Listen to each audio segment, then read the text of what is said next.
Hello, I'm back. Ted's Takes is back once again.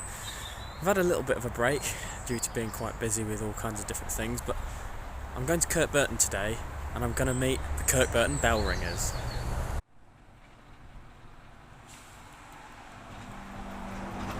I headed to All Hallows Church in Kirkburton to meet Mark Sheridan, Tower Captain of the Kirkburton Bellringers, a position elected by the Bellringers themselves. Now, I went there with an open mind, and when I got there, I was surprised to learn I had to clamber up some very narrow passages, including a very narrow spiral staircase and some very difficult to negotiate ladders. But Mark helped me up, and up there he told me a little bit more about the bells. The 13th century church at Kirkburton holds a whopping 8 bells in its tower. Now, they were recast from a set of older bells by John Taylor and Company of Loughborough as a First World War memorial. Villagers donated money for the bells to be placed in the tower, and the names of the donors can still be seen today stamped onto the bells themselves. The bells are rung in the traditional English way, in which the bell ringer pulls on a rope, turning a wheel, which in turn turns the bell, causing the clapper to strike the inside of the bell, making the bell sound. In the 1980s, silencers were developed to be placed on the bells so that people who were learning to bell ring could practice without the actual sound of the bells going out to the general public. These silencers can be linked to a PC simulator nowadays, meaning that the sound of the bell can still be heard by the learner, but not by the rest of the people living in the local community. As it was a learner's practice on the Tuesday afternoon I went, Mark ran me through the basics of bell ringing. At present, the bell's in the down position. I'm going to first of all, for safety, just check that it is by giving it a little pull. Yeah, I can tell the bell is down. Mm-hmm. So, what I'm going to do is I'm just going to begin by swinging the bell from side to side. So the bell's now swinging, and we can hear what is in this case the simulated sound of the bell as it rings. Yeah, so that's coming out of the PC. Yes. Yeah. Clever. It is very clever. Right. The coloured woolly part on the rope is called the sally. Okay. You can now see the sally doing a little dance. It's doing a little. What as it goes up? That means that the bell is halfway up. So I can now start to pull on that, and I'm beginning to get 2 strokes as the bell goes round each time. Backstroke, hand stroke. And each time I pull the bell a little bit higher until I can feel the balance point when the bell is pointing directly upwards. So what is it that how do you know when it's getting that balance point? What does it feel like? The comparison I often make when I'm teaching someone is a bit like the bite of the clutch on a car. Okay. You can't actually explain it to anybody, they've got to feel it. Okay, I understand. So I'm getting the bell up there, and I'm now resting the bell on the stay. So the bell is now in the up position. Mm-hmm. So I'm going to put the rope around so I know it's in the up position. Now, I mentioned earlier on about health and safety. Yeah. There is no way, even for me who's been ringing many, many years, to be able to tell that that bell is in the up position and that bell is in the down position. Mark then bravely decided that it was time for me to have a go, so I listened and gave it my best shot. Nice and comfortably. Looking ahead of you across the belfry, you should be about this far away from the actual rope. That's it. Yeah.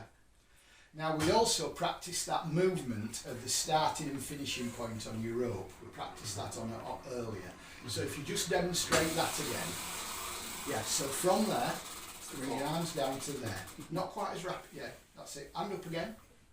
Nice and steadily, just bring them down to there. Back up again. Back down. That's what we're looking for in terms of the movement for bell ringing. I'll look after the coils for the backstroke. Like we tried before, hands in the correct position, up onto the sally. Yeah, Right, looking dead in front of you, and we said the important thing is to keep tension in the rope all the way it goes. So here we go. Start to move the rope, that's it. Now just release it, that's it. Let your hands run down it as it moves. That's it. Further down. Keeping the rope nice and tight, lovely. Keep it going down. Now roll your hands over into that finishing position at the bottom. Keeping the rope tight. We're losing a bit of tension, so keep the tension in the rope. That's it. Good. Find the biting point. That's it. Keep it tense. Good. Biting point. Not quite there that time.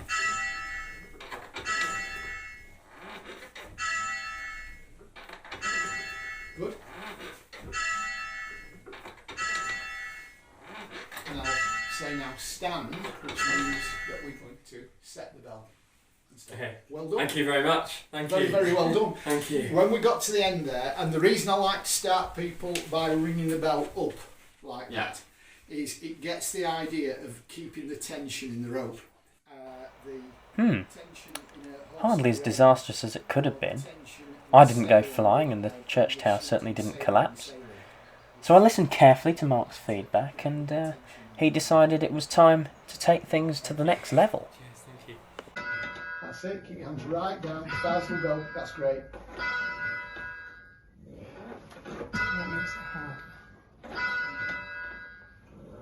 Wow.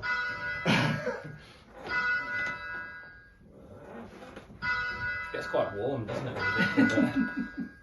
Just let the bell do the work.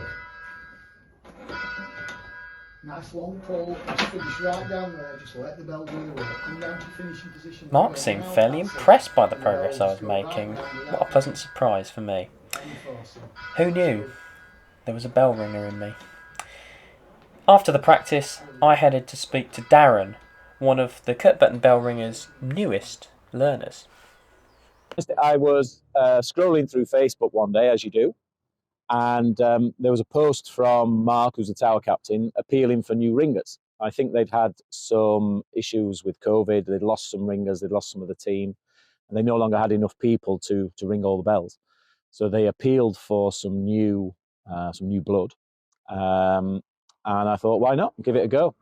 It's been really good. It's like any other new skill, I guess. There's the basics you need to get at first, and it's a bit daunting at first, actually, because you kind of forget that on the end of that rope there's a half a ton chunk of metal that's flying around, so it can be a bit scary, but it's good fun. And once you've got the basics, it's very much then about improving your technique, making sure that you handle it properly, handle the bell properly, and then you get into all the good stuff, learning all the different patterns and methods. So it's really good fun. You know, they're always super sportive, really patient, and I think it's nice as well to feel like giving something back to the community, because obviously the people of Kirkburton hopefully enjoy hearing the bells ring, so it's nice to be a part of that.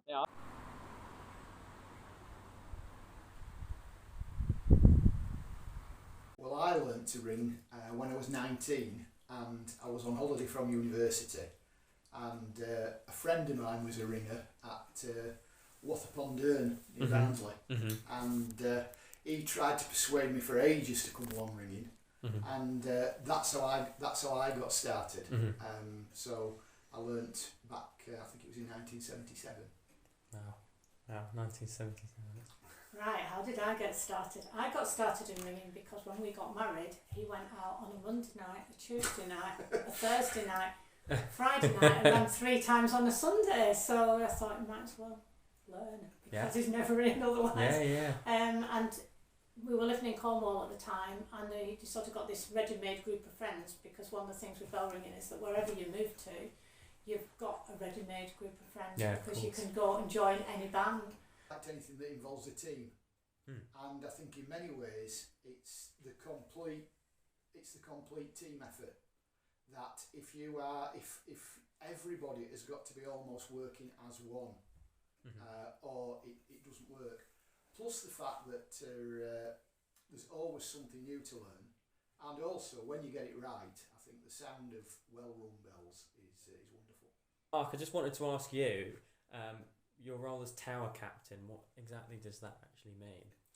It just simply means that you're in overall charge of the tower. I see it as my job to make sure that there is a team of ringers here who are taught and taught correctly, that there are ringers to man the bells and ring them, that the standard of ringing is good, and also that we liaise with the church to make sure that the tower itself and the bells are well maintained and looked after.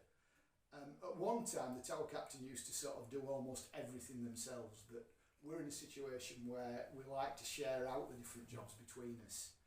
So whereas I, for example, run the practices and run the ringing, Sue does a lot of the teaching.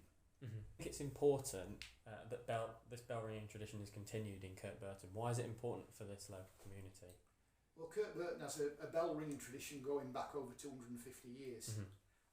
It's also got, this tower has also got one of the most magnificent rings of bells in the whole area. They really are a top class ring of bells. And I think the thing about a ring of bells is that they are, in many ways, to me, the voice of the community.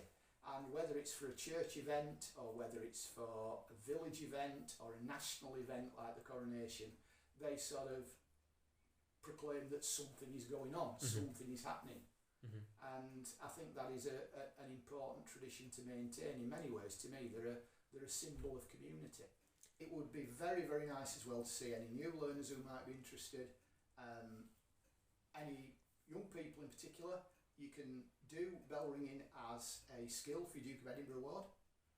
It will count for that, and we're quite happy to, for anybody who wants to come and have a go and have a taste session, as you did yesterday, just contact us and we'll arrange it. Now, as I was at a Wednesday evening practice, it would have been rude not to hear the Kirkburton Bellringers practising themselves. Here are some plain bob triples for you to enjoy. I'll explain after. So, triples going and gone.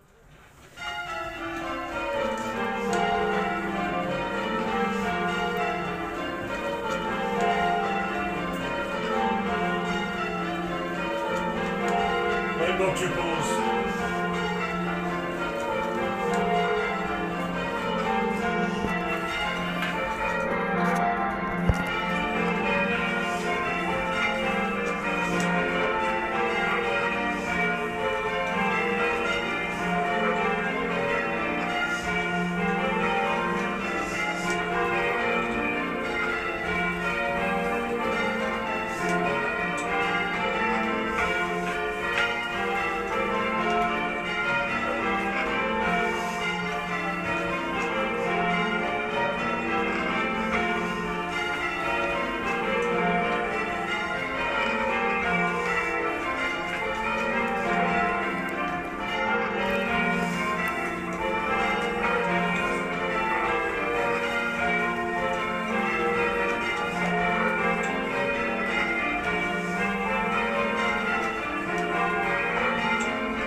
Bell ringing itself is a test of memory and physical ability.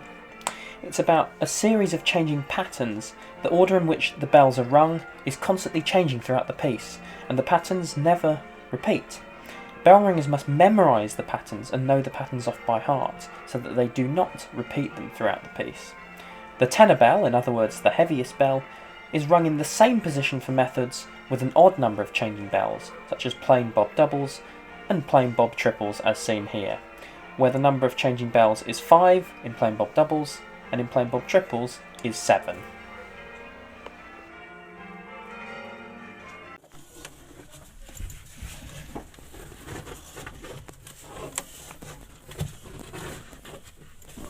It's been fascinating seeing how modern technology is being used to help adapt, a very, very historical bell ringing tradition to encourage new people to join and new people to get involved, try something new, and find a new sense of belonging within the really friendly community that there clearly is here at All Hallows Church in Kirkburton. So if you fancy having a go, don't forget to get in touch with them because they're an absolutely lovely bunch of people.